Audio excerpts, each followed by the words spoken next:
Yo, what's going on everybody? This is Frogling here, welcome back to a brand new video. In this video I'm going to be teaching you how to create the highly requested Jigsaw transition effect. I'm going to be showing you in Adobe After Effects and Premiere Pro, so this video is a 2-in-1. You can follow along in either software and even follow along the steps in this video in other software like Davinci Resolve or Filmora. Basically any software that can blur and mask images as well as set position keyframes, that's all you're going to need for this. There'll be an example of what the effect looks like on screen right now. It's been used by a ton of popular Valorant montage editors like Zishu recently, and I've had a lot of comments asking me to cover it, so that's what this video is. So without any further ado, let's hop into it. So I've got Adobe After Effects open. I'll be overlaying clips on the screen and explaining how to do it in Premiere Pro as well, so that you can follow along. Now, if you don't have After Effects or Premiere Pro, but you would like them, I'll leave links down in the description to where you can go and get them. And yeah, let's get started. So I've got After Effects open. I'm going to create a new project, and I'm going to drag and drop my clip into the project bin. Alternatively, you can come up to File, Import File, and grab the clip from there. I'm using a clip from my HUDless Valorant clips pack, which I used in one of my editing contests a couple of years ago. Again, I'll leave a link to that down in the description if you want to get them. And then all I'm going to do is drag and drop the clip onto the Create Composition button,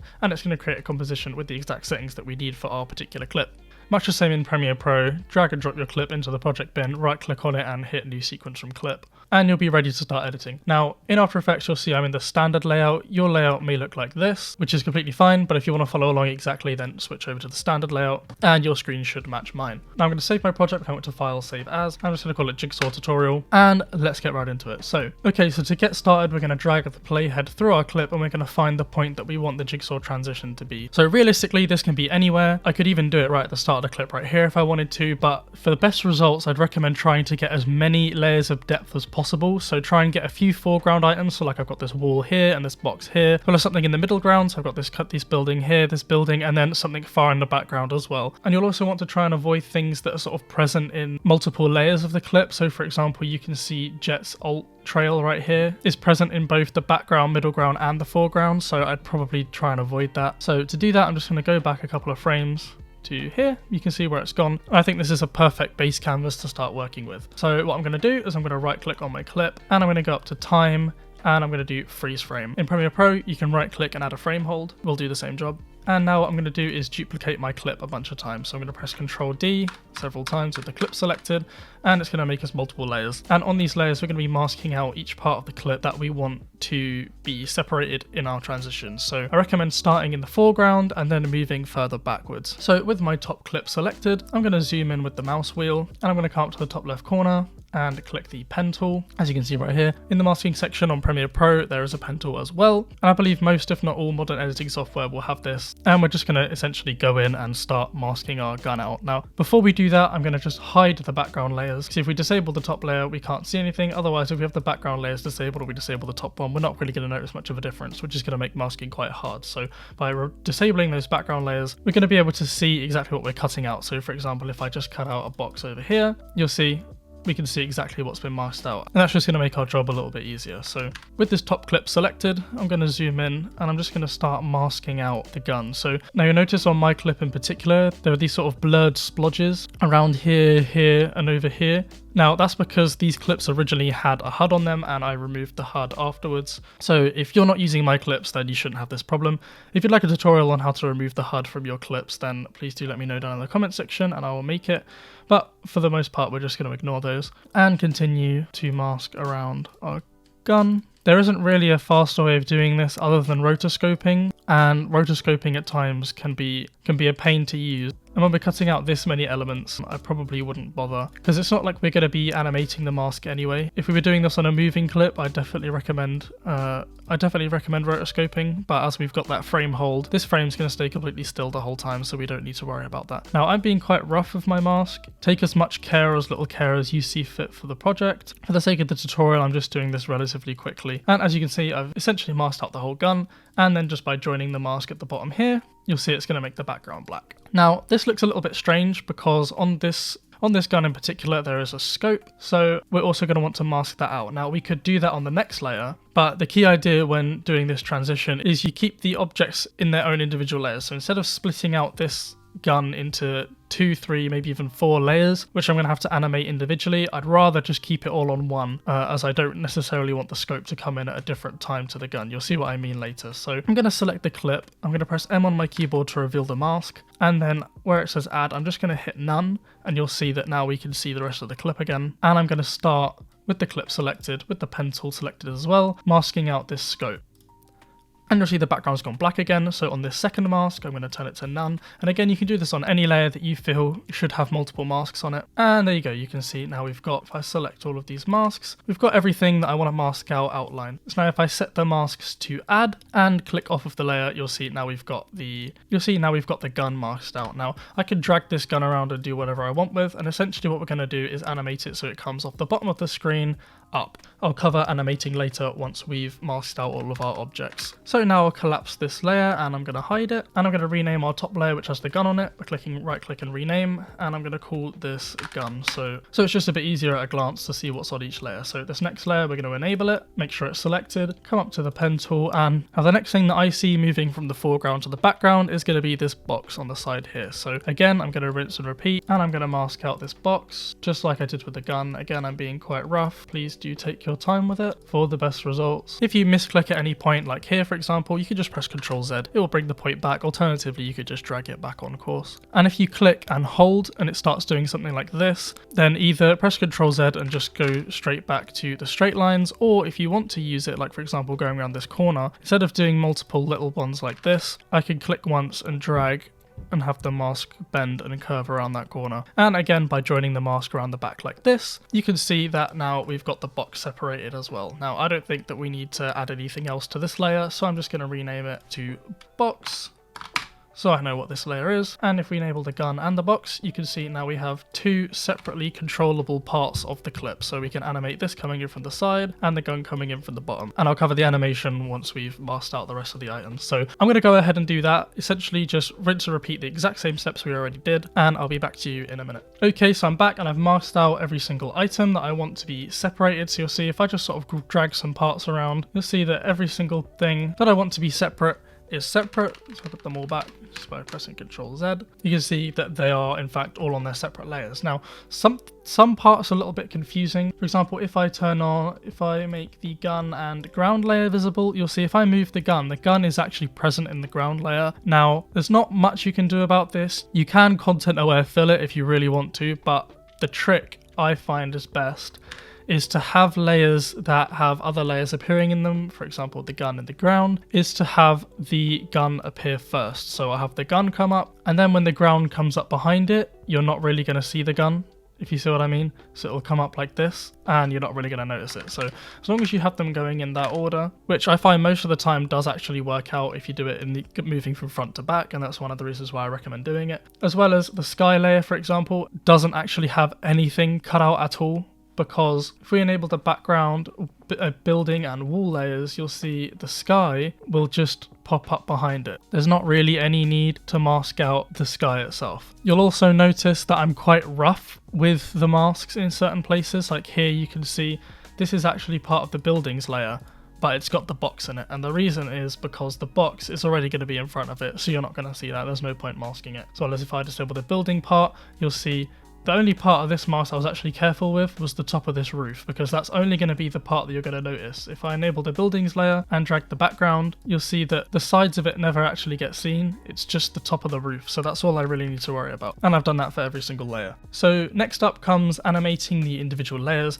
but before we move on to the next step, I want to ask you a question. Have you ever tried creating gaming montages for YouTube but struggled to find the right music that won't get you a copyright strike or your video demonetized? I know I have. And you've also probably noticed a lot of popular channels like Zishu, Ladiff and Cjaiye use copyrighted music in their videos, and now you must be wondering, how were they able to do this? Well, this is no longer a problem thanks to this video's sponsor, Licked. Licked is an amazing service offering the biggest music catalogue for creators with over 1 million mainstream songs for you to choose from for use in your videos and edits completely copyright claim free. Click the link at the top of the description and start browsing their playlist to find the perfect song for your edit. Licked makes it super easy to find exactly what you're looking for with their list of categorized playlists to suit any video, with tracks from some of the biggest mainstream artists like Drake, Sam Smith and Ian Dior. Help your channel grow as audiences watch and engage more with your content when you use recognized recognizable music. Perhaps you choose something like this. Life goes on and on and on and on and on and on and on and on.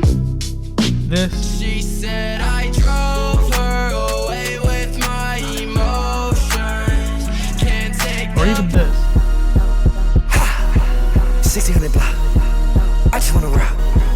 I just wanna Not only do they offer mainstream music, but they also have an amazing stock music catalogue including over 100,000 tracks with unlimited use across any social media platform, all for just one subscription. So don't get your videos claimed.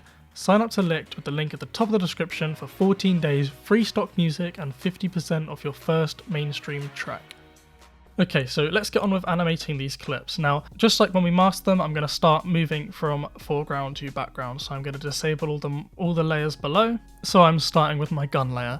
Before I start animating, I don't really like the look of this black background. So what I'm going to do is on this bottom clip, I'm going to duplicate it by pressing Ctrl D, make it visible, come over to the effects and presets, and I'm going to search for camera, and you'll see camera lens blur, and I'm going to just drag and drop that onto my clip. So I'm just going to rename this clip to blur, and by increasing the blur radius to about 20, you'll see now if I hide the gun, we've got this blurred background. Enable the gun again, and it looks a lot nicer than just dealing with a black background. Now, you won't necessarily want to have a blurred background here if you're transitioning from a clip before, which I'll show you an example of at the end, and you probably would have seen in the intro of this video. So if you're using it as a transition effect, then yeah, don't worry about the blurred background. Just have whatever clip you're transitioning from underneath all of these layers. Now I'm going to re-enable it because I like the look of it for the moment, and we're going to start animating. Now because every frame is frozen, it doesn't really matter where we start animating, but I'm going to keep it somewhat near the beginning of the project, and I'll click on the first layer and I'm going to press P on my keyboard to bring up the position options.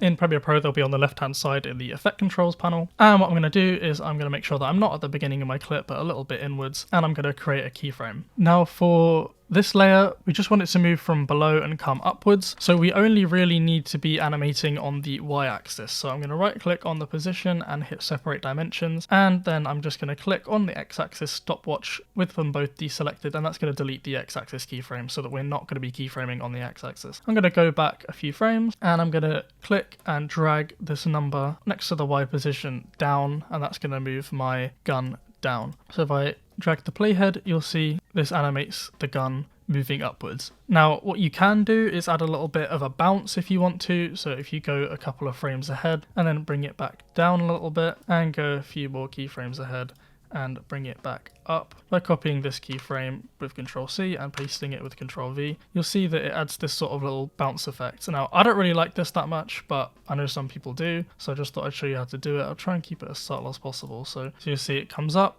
and does this little bounce as it comes into place. Now I'm not going to bother with that, but if you want to, that's how you do it. So I'm going to delete those two keyframes, and I'm going to preview my clip. So by pressing B on my keyboard to bring the start point and N on my keyboard to bring the end point, I'm just going to focus on this section of the clip. You only really need to do this in After Effects, so I won't worry about this in any other software, just because After Effects previewing is really slow, so I just want to cache this little area. So by being in here and pressing the spacebar, you'll see that's what the animation looks like. Now I think that's way too slow, so I'm just going to drag these two keyframes a bit closer together, and even a little bit more than that, and that's what it looks like. Now that's quite boring, just moving from point A to point B in a linear fashion, so I'm going to drag over my keyframes, press F9, and then click over here, you'll see the graph editor, so select that and zoom in a little bit, you'll see a curve like this. If you don't right click and come off of speed graph and go into edit value graph, in Premiere Pro in the effect controls you just select the keyframes, right click and add some kind of, I think it might be called temporal interpolation or something like that, and then you'll be able to manipulate the speed of the keyframes. And here it's very important that we split the X and Y position values, because otherwise you'll be manipulating both X and Y at the same time and it's just not ideal. So make sure you've done that. And now with this curve, I'm just gonna make a shape that looks kind of like this. So it's just gonna make it a little bit more extreme. I'm gonna pull this handle out and I'm gonna pull this handle out. And essentially what this curve means is it dictates the speed at which the transition is gonna happen. So you'll see if I hover my mouse over it, it will show you the Y position in pixels. So it starts off at 1165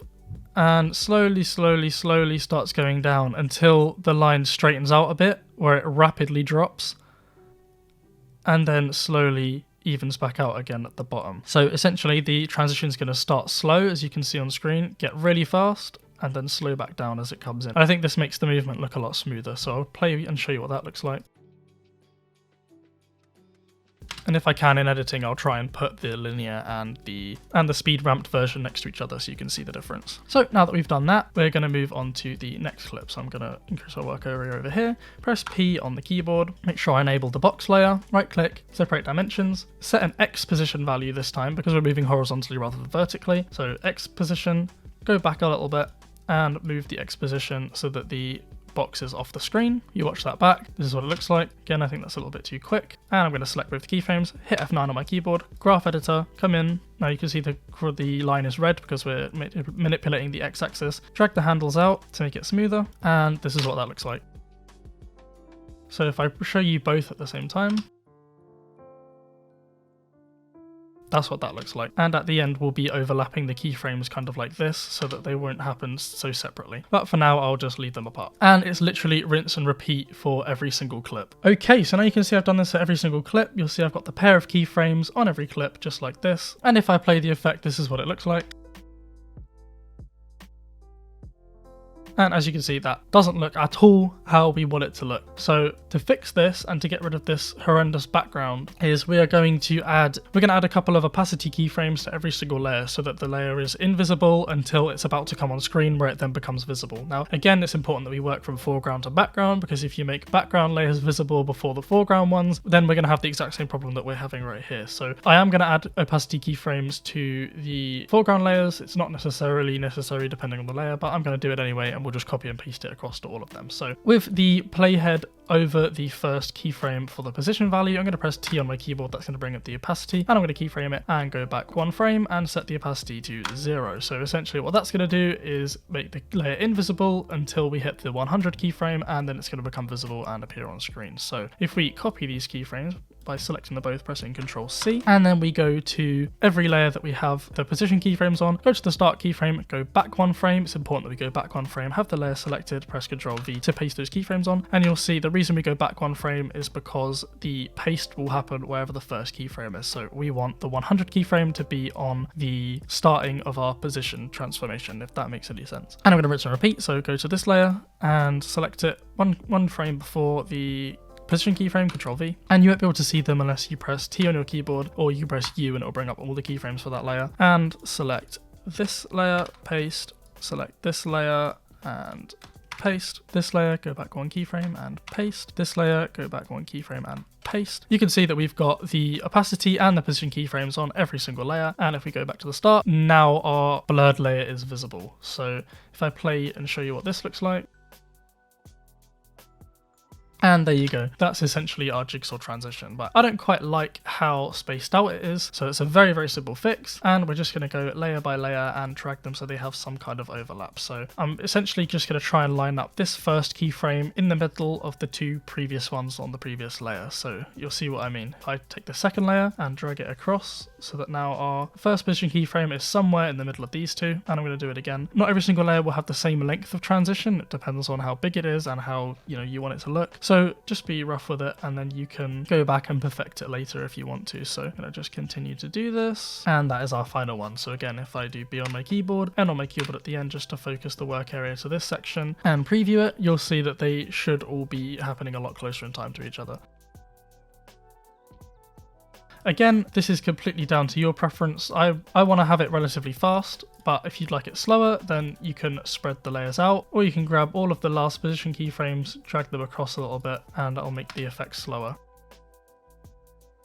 Now, the danger with moving the keyframes after you've gone in the graph editor and edited them is it can mess up your curve. In my case, most of them seem fine, so I'm not going to worry about it, but just make sure you go back and check that your curves are looking good and nothing's going in reverse. And essentially, that is the gist of the jigsaw transition. That is what it looks like. And now all we have left to do is have it transition into our final clip. So I'm going to come to the last keyframe of the motion, so that is right here, which is the last keyframe of all of them, and I'm going to press U to hide them. Select my gun all the way down to my blur clip, and I'm going to hold down Alt and hit right square bracket, and that's going to essentially cut our clip at this last frame. So you'll see that the sky just finishes getting into place, and then it cuts to the underlying clip, which will be clip 3 here. I'm also going to cut the beginning of the composition off by dragging the work area down to my playhead and pressing Ctrl Shift X, and that's going to trim the composition to the work area. So the transition essentially happens straight away, and then it would transition into our clip below. So by enabling the clip below,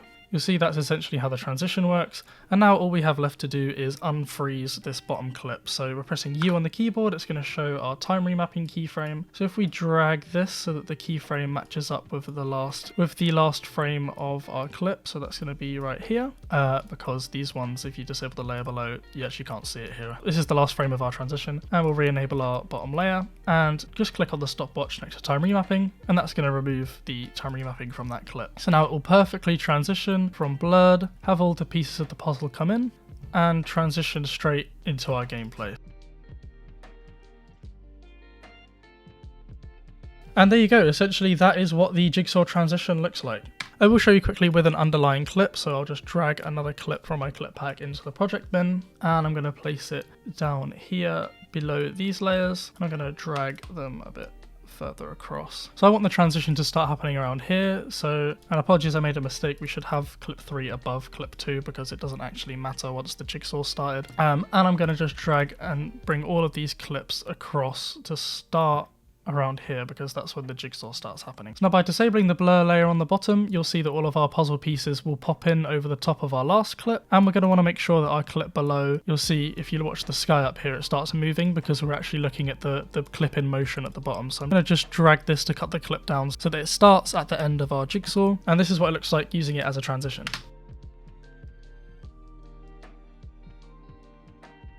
And there you go, that is pretty much all there is to making the jigsaw transition. If you guys did enjoy this video or found it helpful, please slap a like on it, subscribe for future tutorials, as well as leave a comment with any videos you'd like to see on the channel. Follow me on all my other social media. Big thanks to Licht for sponsoring this video. Thank you guys for watching, and I will catch you in the next one.